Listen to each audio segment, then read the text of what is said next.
All right. So now I want to talk quickly about measurement and clinical concerns. We'll just put them together because they're both kind of short. So early measurement was done with mirror laryngoscopy. That's not really important. What we usually use and what you guys will use as you progress in your career as SLPs are these two types of endoscopes. You've got a rigid endoscope and a flexible endoscope. They're used slightly differently. The rigid endoscope has to go in through the mouth, and then it just kind of shines down towards the larynx. It's not so great. I mean, you can use it to visualize the vocal folds, but you can't actually watch people while they talk, right? Because you've got an endoscope in your mouth. But the flexible endoscope goes up through the nose, through the nasal passages, and then looks right down at the larynx. This one's cool because your mouth isn't obstructed. You can talk and sing and all sorts of things, and even beatbox. And I'll post a cool video of some beatboxer who has an endoscope up his nose, and it's really cool. I mean, watching how the vocal folds move for different different sounds is really amazing. All right, so this is measurement. These are the two techniques that you'll use probably. I mean, this is from maybe like 5 years ago to say that rigid and flexible are like, oh, you might use either one, but as we progress and technology gets cheaper, there's a lot more flexible endoscopes going around. So you'll probably mostly use this one. So this is the view that you'll see when you look through these. You've seen this a whole bunch of times in this series of lectures already, but these are your vestibular folds here and here, your vocal folds here. Okay, so this is the cuneiform cartilage, which is a little bit more lateral than the corniculate cartilage here. And depending on who you're looking at, when you're visualizing, you may or may not actually see the cuneiform bumps. They're there for some people, they're not there for everybody.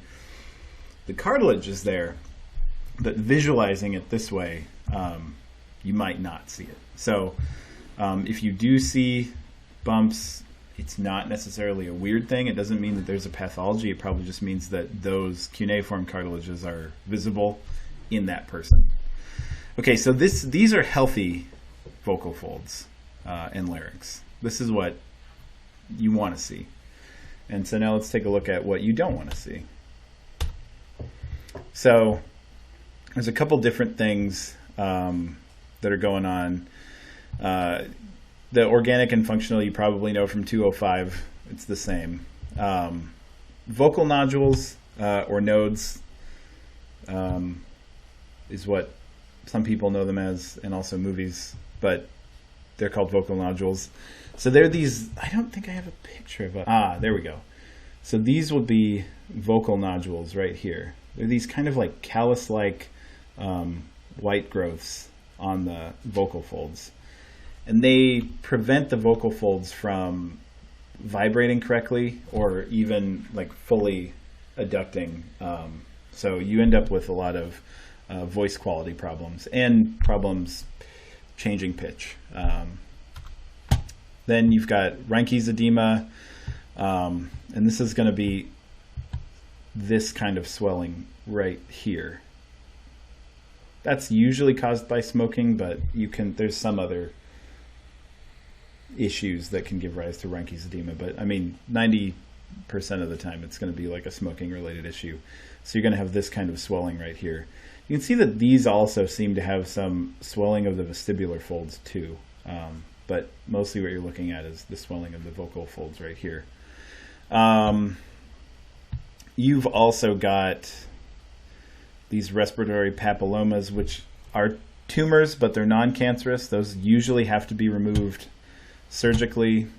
Oh, let me sweep back up to vocal nodules. So these occasionally, sometimes will go away on their own with vocal rest. They'll just go away. Kind of like if you think about like a callus on your hands. If you play guitar, you'll get a callus on the ends of your fingers, but if you say didn't want the callus, then you stop playing guitar for a while and it goes away. Kind of like that. Sometimes they don't go away, and then you have to have surgery to remove them. These other things we'll go through more quickly. So laryngitis is just going to be inflammation in this area.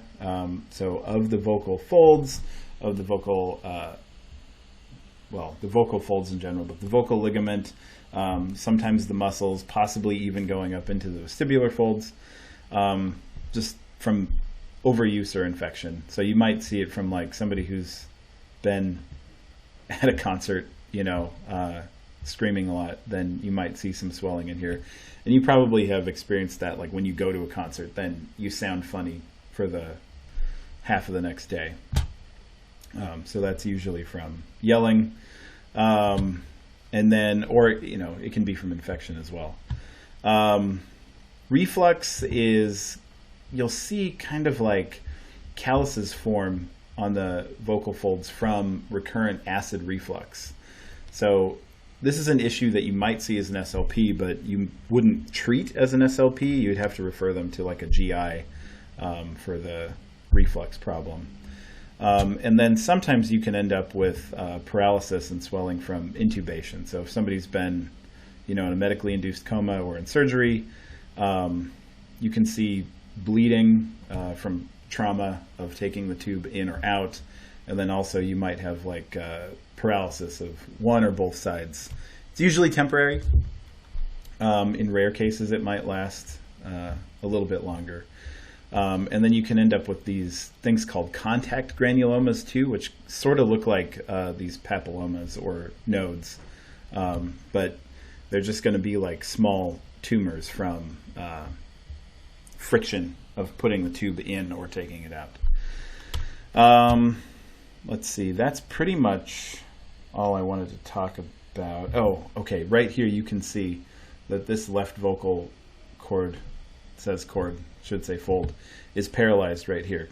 So the person is trying to adduct.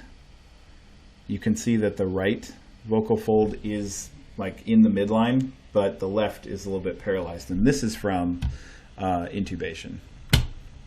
All right, the rest of this is not important for the exam. And that is the end of the lectures for this section, so good luck on your exam.